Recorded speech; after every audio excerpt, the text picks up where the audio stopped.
So the shiny, pristine metal that keeps, like, your hospital surgical tools perfectly sterile. Right. It's actually born from the exact same element that creates one of the most deadly DNA-shredding industrial toxins on Earth.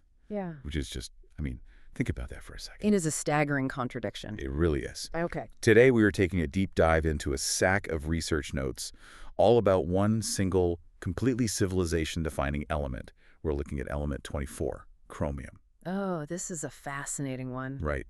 And our mission today is to truly understand the profound duality of this metal. Well, Because while it acts as this invisible armor that literally gave the modern world its shine, yeah. that pursuit of total sterility carries a really dark hidden cost. It really is a story of extremes. I mean, on one hand, we are examining a material that is quite literally holding our modern infrastructure together. Yeah. It keeps our hospitals clean, our water systems functioning, our skyscrapers standing. But then the mechanics of how we extract and utilize it forces us to confront the chemical realities of, well, what it actually takes to achieve that level of permanence. Okay, let's unpack this. Because most of us just think of, shiny motorcycle parts or the stainless steel counter at a classic diner. Exactly, yeah. We see it as cosmetic. Right. We just think of it as surface decoration, like a retro aesthetic.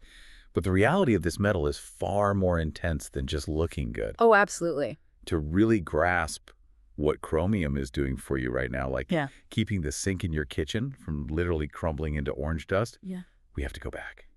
Way back. We do. Because chromium wasn't just, hanging around at the beginning of the universe. No, not at all.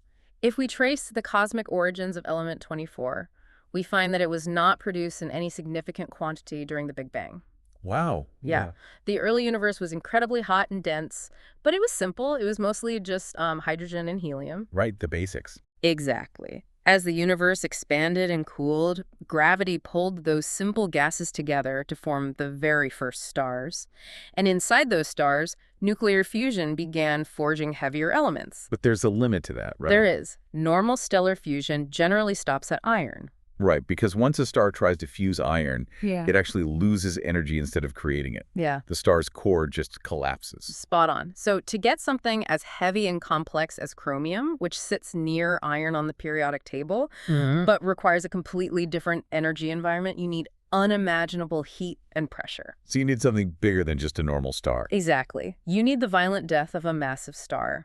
You need explosive nucleosynthesis operating at extreme capacities, culminating in a supernova just to forge element 24 and scatter it across the cosmos. I love the analogy for this. It is like chromium is the late arrival VIP to the universe. That's a great way to put it. Right. Like, it couldn't just casually form with the rest of the crowd when the doors opened at the Big Bang. It literally required the explosive death of a solar system just to be forged. That is a very accurate way to visualize it. It is born from absolute extreme stellar pressures. And when the stellar dust from those supernovas eventually coalesces over billions of years into rocky planets like Earth, chromium gets baked right into the crust. And is there a lot of it down here? Down here, it is actually moderately abundant among the transition metals. It's very commonly associated with iron-rich geological systems, specifically mantle-derived rocks and ultramafic geology. Okay, so if you go looking for it today, you are mostly going to find it trapped in a mineral called chromite, right? Correct. The chemical formula for chromite is FeTr2O4. FeTr2O4, okay. Yes, it is an oxide mineral composed of iron, chromium, and oxygen. And today, the major deposits that humanity relies on to fuel our industries are found in places like South Africa, Kazakhstan, India, Turkey, and Zimbabwe. Wow, okay, so it is just waiting there in the earth, bound up with iron, essentially doing nothing in our oceans or atmosphere naturally. Right. But then humanity digs it up.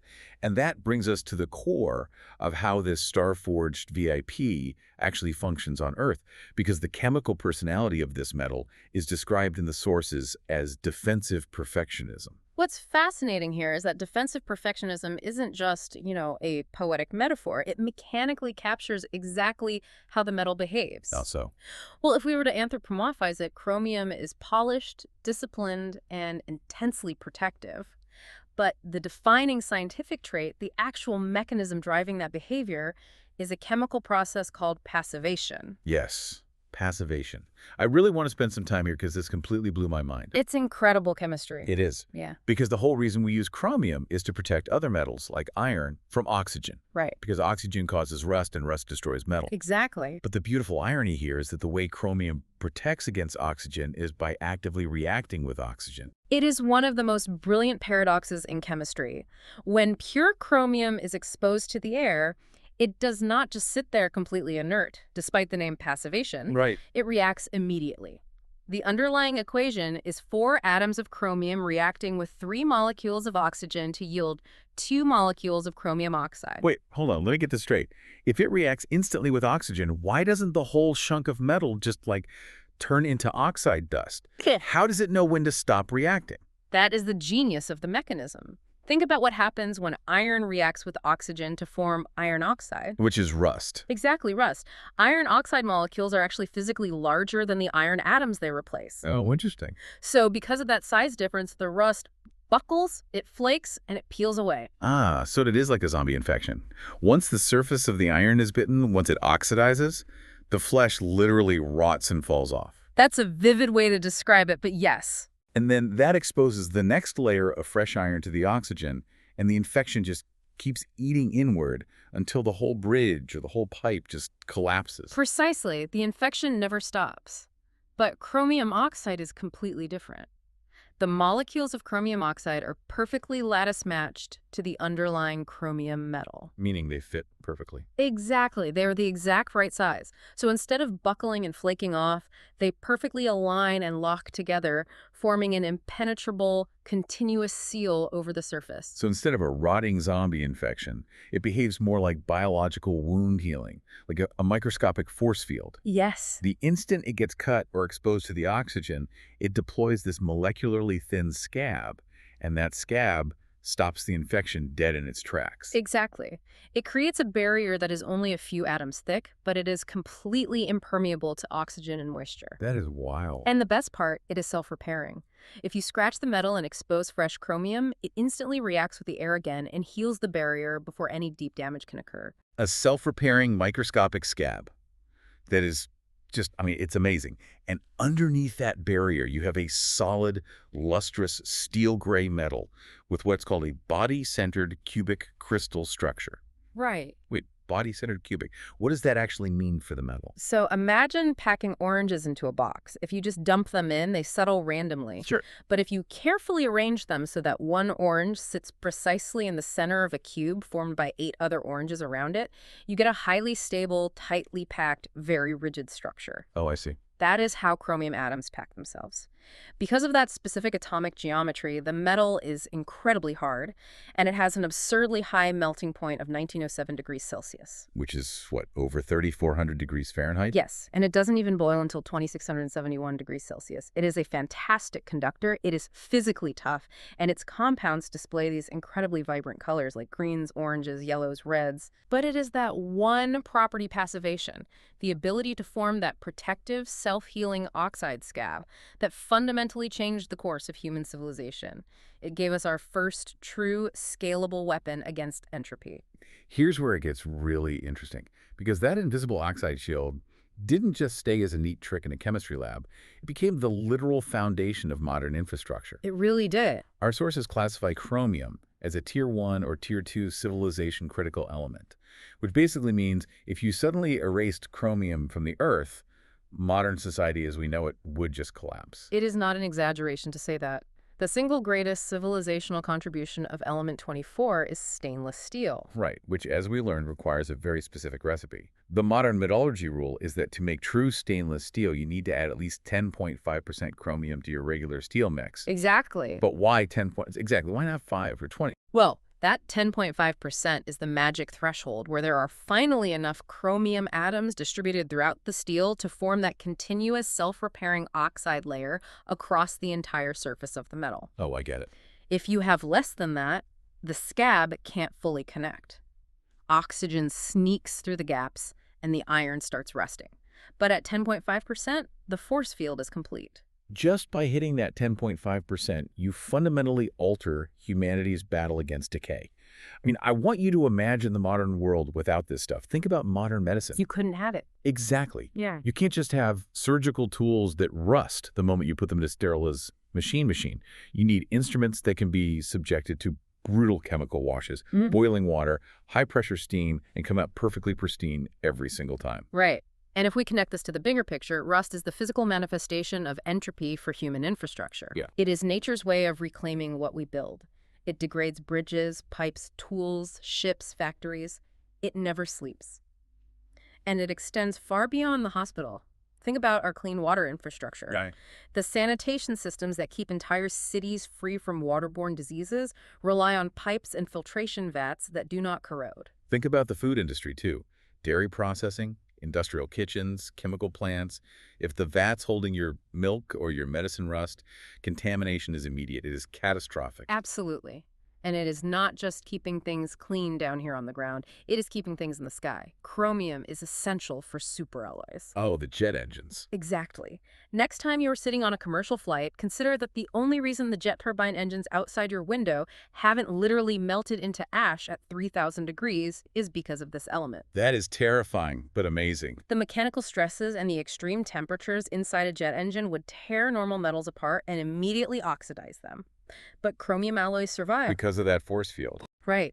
They resist the oxidation and maintain their structural integrity under immense stress. Without element 24, our aerospace industry falls out of the sky, and our industrial machinery degrades at a pace we simply couldn't afford to repair. Chromium really represents humanity's attempt to become untouchable. The visual identity of the modern world, that sleek, engineered, coldly beautiful metallic shine, is entirely tied to this one element. It is our obsession with permanence. We want to build a world that is stainless. But the pursuit of permanence always has a price. It does. You can't just cheat entropy without paying a toll somewhere else. And that brings us to the profound duality of this element. Because the exact same metal that keeps our hospitals perfectly sterile and our drinking water safe creates a terrifying paradox when we process it on an industrial scale. This raises a very important question about the nature of the materials we depend on, because biologically and environmentally, chromium sits on a razor's edge. Yeah. And its behavior in the natural world is entirely dependent on its oxidation state. So what does this all mean? Let's break that down, because the difference between its two main forms, chromium 3 and chromium 6, is basically the difference between a helpful vitamin and a deadly poison. Exactly. What does oxidation state actually mean in this context? An oxidation state simply refers to how many electrons an atom has lost when it forms a chemical bond. In its pure metallic form, chromium has all its electrons. But when it interacts with other elements, it can lose some. So chromium 3 has lost 3 electrons. Correct. Chromium 3, the +3 oxidation state, is relatively stable. In fact, biologically, it is considered a trace micronutrient. Wait, really? We eat it? We do. In very small trace amounts in our diet, it is believed to assist with glucose metabolism, insulin regulation, and nutrient processing in the human body. It interacts safely with our biology. Okay, so chromium 3 is stable, helpful in tiny doses. But then we have chromium 6, the +6 oxidation state. Why does losing 3 more electrons turn this thing into a monster? Because it is fundamentally desperate to get those electrons back. Chromium 6 has been stripped of 6 electrons, making it highly unstable and highly reactive as an oxidizer. Oh, I see. And because of its specific molecular shape in this state, it can easily slip right through human cell membranes. Oh, no. Yeah. And once it is inside the cell, it violently rips electrons away from whatever it can find to stabilize itself. And what it finds is our DNA. Exactly. It attacks proteins and shreds cellular DNA. That is why chromium 6 is highly dangerous. It is toxic, it is carcinogenic, and it is infamous for causing severe respiratory disease, lung cancer, and systemic organ damage when humans are exposed to it. That is horrifying. Yeah. So we don't just use this stuff in perfectly sealed laboratories. The pursuit of that 10.5% threshold for our stainless steel, or the chemicals we need to make things durable, requires massive industrial processing. Right. And that process spawns this terrifying byproduct. It reflects a recurring reality in industrial civilization. We demand durability. We demand perfectly tan leather that won't rot, which, by the way, uses chromium salts. I didn't even think about leather. Yeah. And we demand stainless steel that won't rust. But to get the chromite out of the ground, And to refine the alloys at massive scales, we utilize extreme heat and chemical baths. Right. And in that industrial crucible, we often force the stable chromium to oxidize into chromium-6. And if that byproduct isn't managed perfectly, it gets into the world. We are talking about runoff from leather tanning facilities, mining waste, severe groundwater contamination. So it's a huge problem. We literally have to create a toxic DNA-shredding byproduct just to get the pristine metal we need to keep our surgical tools sterile. It is the ultimate double-edged sword of chemistry. The element that prevents rust can also poison ecosystems.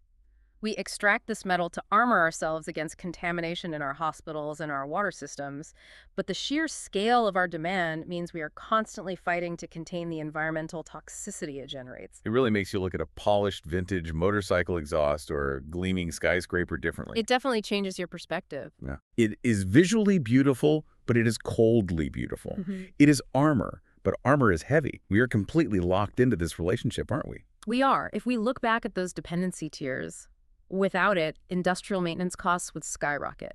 Bridges would crumble faster. Infrastructure lifespans would plummet. Yeah. Chromium recycling is highly valuable precisely because stainless steel remains so economically vital worldwide. We can't just abandon it. We need it to keep the modern world spinning, but we have to constantly manage the chemical shadows it casts. So let's zoom out and look at the whole journey we've just taken today. We started with explosive nucleosynthesis inside dying, massive stars, the violent birth of a late arrival VIP element that eventually gets baked into the crust of the Earth. Right. And then we explored how humanity dug up this chromite and discovered its defensive perfectionism. That brilliant mechanical trick of passivation, where it sacrifices a microscopic layer of itself to form an impenetrable, self-repairing scab against oxygen. And we saw how hitting that 10.5% threshold enabled the creation of stainless steel, fundamentally transforming architecture, aerospace, and sanitation. It allowed us to build an infrastructure that actively resists decay. But we also faced the biological reality of that shine.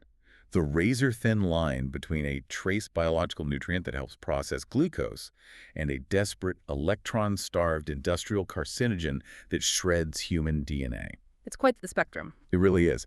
The fact that the modern metallic shine you see every day is actually a profound story of humanity trying to armor itself against entropy, while trying to outrun the toxic costs of that very armor. It is a story of our resistance against time, and it leaves me with one final lingering thought for you to consider. If our civilization relies so heavily on element 24 to resist entropy, what happens thousands of years from now?